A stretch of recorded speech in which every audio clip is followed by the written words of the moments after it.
মাত্র একটা ডিম ও আলু দিয়ে তৈরি করে নিতে পারেন মজাদার এই মুচমুচে নাস্তাগুলো। বিকালের জন্য কিন্তু একদম পারফেক্ট এই নাস্তাগুলো আপনারা খুব সহজেই তৈরি করে নিতে পারেন। আর এই নাস্তাগুলো খেতে সসের সাথে ভীষণ মজা আর এতটা পরিমাণে ক্রিস্পি থাকে, আপনি যদি তৈরি করেন তাহলে নিজেই দেখতে পারবেন খেতে কতটা টেস্টি এবং কতটা মুচমুচে। আর অল্প উপকরণ দিয়েই ঝটপট এই নাস্তাগুলো তৈরি করে নেওয়া যায়। চলুন দেখে নেওয়া যাক ঝটপট এই নাস্তার রেসিপিটা। নাস্তাগুলো তৈরি করার জন্য প্রথমে এখানে আমি 2 কাপ পরিমাণে ময়দা নিয়েছি আর স্বাদ মতো দিয়ে দিলাম কিছুটা পরিমাণে লবণ। আর এখানে 3 টেবিল চামচ পরিমাণে দিয়ে দিব আমি রান্নার রেগুলার সয়াবিন তেল। আর নাস্তাগুলো যদি আপনারা কম পরিমাণে তৈরি করেন তাহলে ময়দার পরিমাণটাও কমিয়ে নিতে পারেন।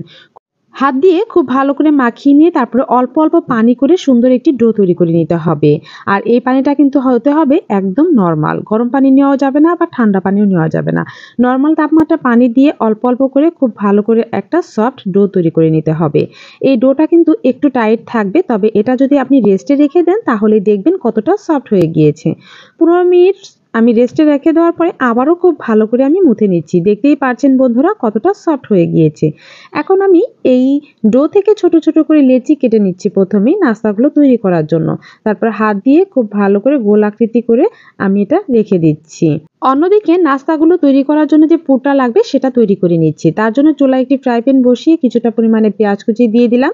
আর পেঁয়াজগুলো হালকা নেড়েচেড়ে এখন এর মধ্যে আমি অ্যাড করে দিচ্ছি কাঁচামরিচ কুচি। 4 থেকে 5টা কাঁচামরিচ কুচি অ্যাড করে দিলাম। স্বাদ মতো কিছুটা পরিমাণে লবণ দিয়ে দিলাম। হাফ চামচ দিয়ে দিলাম চিলি ফ্লেক্স।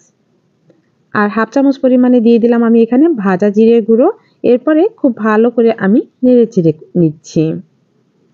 খুব ভালো করে নেড়েচেড়ে নিয়ে আমি এর মধ্যে একটা বড় সাইজের আলু কুচি করে কেটে ধুয়ে রেখেছিলাম, সেই আলুটা দিয়ে দিলাম। এখন আরও ভালো করে আমি নেড়েচেড়ে নিচ্ছি।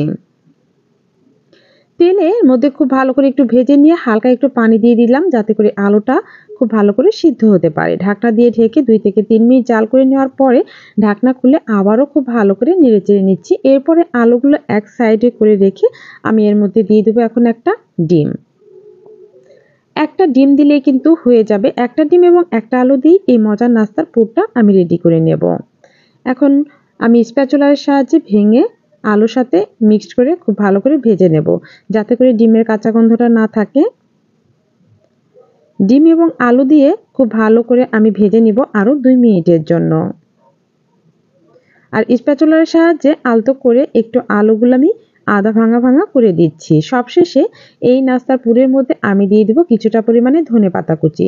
এতে করে কিন্তু খুব সুন্দর একটা ঘ্রাণ পাওয়া যাবে ধনেপাতার, আর খেতেও বেশ ভালো লাগবে।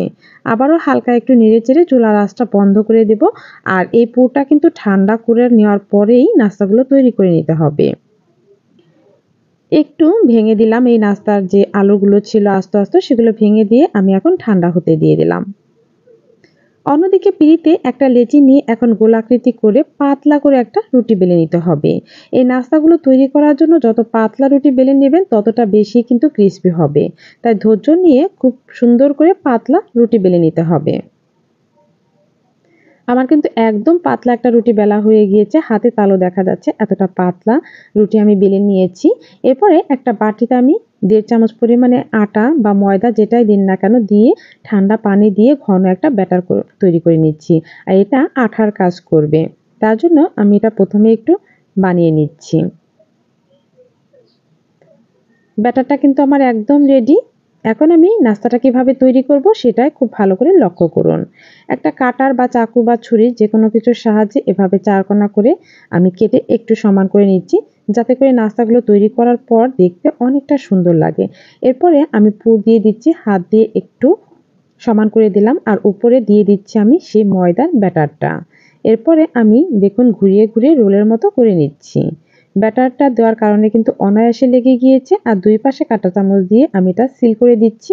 দেখতেও সুন্দর লাগবে আর খেতেও ভালো লাগবে। একটা নাস্তা কিন্তু আমার কমপ্লিট। অন্য একটা নাস্তা আমি তৈরি করে নিচ্ছি, ভালো করে আপনারা খেয়াল করবেন। একটা রুটি পাতলা করে বেলে নিয়ে চারপাশে এরকম সমান করে কেটে নিয়ে তারপরে হচ্ছে পুরটা দিয়ে দেব আর উপরে দিয়ে দেব ময়দার যে মিশ্রণটা আমি গুলিয়ে নিয়েছিলাম সেটা, যাতে করে এটা খুব ভালো করে সিল হয়ে লেগে থাকতে পারে, তেলে দেওয়ার পরে যাতে খুলে না যায়। এখন হাত দিয়ে উল্টিয়ে নাস্তাটা আমি তৈরি করে নিচ্ছি। একদমই সহজ, আপনারা যে কেউ দেখেই এই নাস্তাগুলো তৈরি করে নিতে পারবেন। দেখুন বন্ধুরা, এই নাস্তাটাও কিন্তু আমার একদম রেডি। এখন আমি কাঁটা চামচের সাহায্যে দুই পাশে আমি ভালো করে লাগিয়ে দিচ্ছি। তৈরি হয়ে গেল আমার নাস্তাগুলো। আর এভাবেই সবগুলো নাস্তা আমি তৈরি করে নেব। এরপর আমি তেলে ভেজে নেব। তার জন্য চুলায় একটি ফ্রাই প্যান বসিয়ে পরিমাণ মতো তেল দিয়েছি। আর এগুলো কিন্তু ডুবো তেলে ভাজলেই বেশি ক্রিস্পি হয়, তাই তেলের পরিমাণটা একটু বেশি দেওয়ার চেষ্টা করবেন। আর চুলার আঁচটা মিডিয়াম হিটে রেখে উল্টিয়ে পাল্টিয়ে ভেজে নিতে হবে। আপনি যত সময় নিয়ে এই নাস্তাগুলো ভাজবেন ততই বেশি ক্রিস্পি হবে আর খেতে কিন্তু অনেক ভালো লাগবে। উল্টিয়ে দিচ্ছি আর এইভাবে উল্টিয়ে পাল্টিয়ে নাস্তাগুলো ভেজে নিতে হবে। এক পিঠ একটু হালকা লাল হয়ে গিয়েছে, তাই অন্য পিঠে উল্টিয়ে দিচ্ছি। নাস্তাগুলো কিন্তু প্রায় কালার হয়ে এসেছে, তার মানে কিন্তু আমার নাস্তাগুলো ভাজা হয়ে গিয়েছে। এ পর্যায়ে আমি নাস্তাগুলো তুলে নিচ্ছি। আর এইভাবেই কিন্তু আমি সবগুলো নাস্তা ভেজে নেব তেলের মধ্যে দিয়ে। তৈরি হয়ে গেল আলু এবং ডিম দিয়ে মজাদার মুচমুচে নাস্তাগুলো। বিকালে চায়ের আড্ডায় বা মেহমান আসলে বাসায় ঝটপট এই নাস্তাগুলো তৈরি করে দিতে পারেন। রেসিপিটা কেমন লাগলো তা অবশ্যই কমেন্টসে জানিয়ে দেবেন। যদি ভালো লাগে থাকে লাইক, কমেন্ট, শেয়ার করে দেবেন। এ পর্যন্ত দেখার জন্য সবাইকে অসংখ্য ধন্যবাদ।